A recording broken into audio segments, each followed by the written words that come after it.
트림 앤 익스텐드 명령어에 대해서 알아보도록 하겠습니다. 길이값, 퍼센트, 선택한 위치까지 면을 늘리거나 줄이는 기능이고요. 그리고 선택한 위치까지 연장 및 트리밍을 할 수 있는 기능입니다.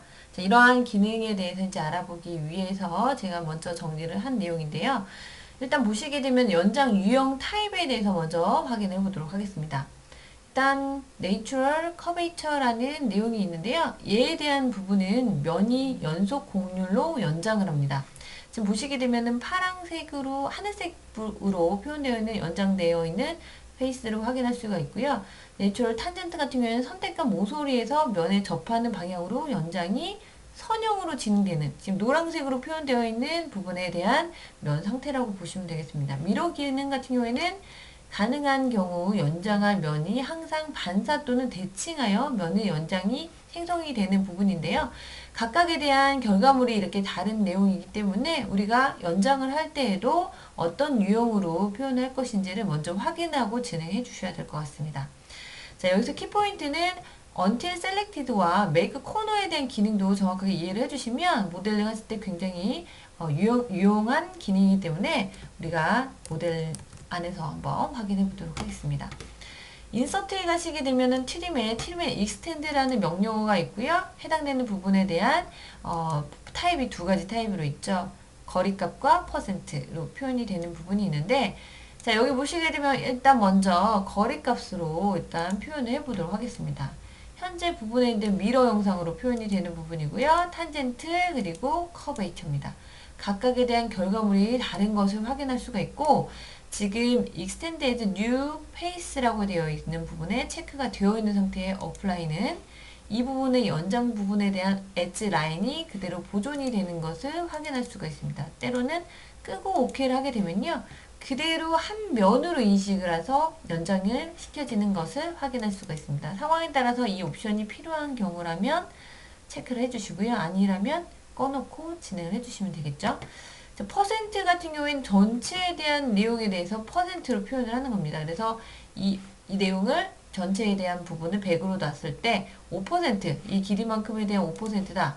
이 길이만큼 5%라고 인식을 하는 퍼센트만큼 연장이 되는 것을 볼 수가 있어요. 자, 이번에는요, 현재 나타나 있는 부분에 이 페이스를 가지고 얘를 잘라내는 것을 한번 해볼 텐데, 자, 이게 이제 until selected예요. selected. 어디서 많이 보셨는데요.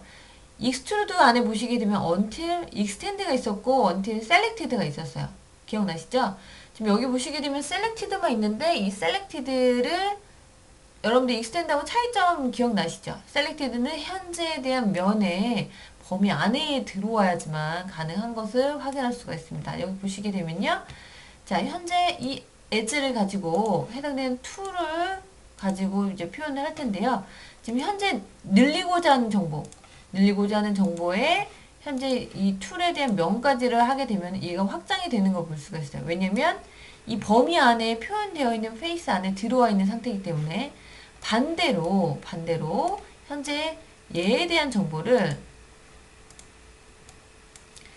페이스에 대한 바디 페이스를 선택을 하고요. 툴에 대한 페이스를 선택을 하게 되면 얘에 대해서는 인식을 못해요. 왜냐면 이 영역보다 작잖아요. 작은 부분에 대해서는 표현을 못하기 때문에 그 점을 참고해 주시고요. 예를 들어서 저는 이럴 때 이제 확장을 시켜놓고 한번 보여드릴게요. 트림의 익스텐드로 확장할 수 있으니까, 자, 여기 보시면은 Until Selected로 해당되는 페이스 선택하시고요. 자, 선택해 주시게 되면, 자, 이쪽 방향인지 이쪽 방향인지 제거를 해 주실 수가 있어요. 굉장히 편리하게 사용될 수 있는 방법이기 때문에 그 점 참고로 해주시고, 자, Ctrl Shift B 버튼을 눌러주시고요. 해당되는 이 면이 있어요. 자, 이 면을 가지고 이 면을 정리를 하려고 하는데 우리가 일단 아는 기능으로 얘에 대한 범위로 트리밍을 할 때에는 어떻게 해야 돼요? 확장을 시켜야 돼요. 이 거리만큼 확장을 시키고 이 부분에 대한 내용도 확장을 시키고 나중에 이거를 가지고 트리밍을 하셔야 되는데, 자, 일단 이 부분도 짧잖아요. 언두를 하고요. 이럴 때 쓰는 기능입니다.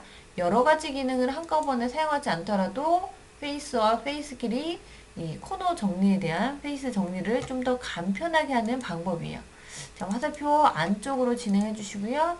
툴에 대한 정보 나타내 주시게 되면 어때요? 기능 한 번만으로 면 정리가 끝났습니다. 현재 보시게 되면 세팅 값에 우리가 이제 아까 설명드렸던 정보가 있고요. 여기에 대해서 나타나는 부분들이 있으니까 어떤 식으로 표현하겠냐라는 것들은 여러분들이 확인을 하시고요. 일단 뭐 상황에 따라서 이 기능이 아니라 뭐 먼저 확장을 해서 사용을 해야 되는 경우가 있겠지만 굉장히 편한 기능이기 때문에 매그 코너를 이용하신다면 이와 같은 정리를 해야 된다라고 했을 때는 이렇게 간편하게 진행을 해주시면 될 것 같습니다. 네, 여기까지 이제 트리밍 익스텐드에 대해서 설명을 드렸는데 알면 여러분들이 더 쉽게 갈 수가 있어요. 모르시면 뭐 일단 모델링을 하실 수가 있지만 모르시면 좀 더 어렵게 시간을 더 많이 투자해서 표현을 해야 되는 방법들이 있으니까 좀 더 많은 기능으로 조금 더 편리한 방법으로 모델링을 해주시면 많이 시간도 단축을 하고 모델링에 대한 히스토리도 감량화시켜서 파일 관리를 해주실 수 있으실 것 같습니다. 여기까지 트리밍 익스텐드 설명 마치도록 할게요. 수고하셨습니다.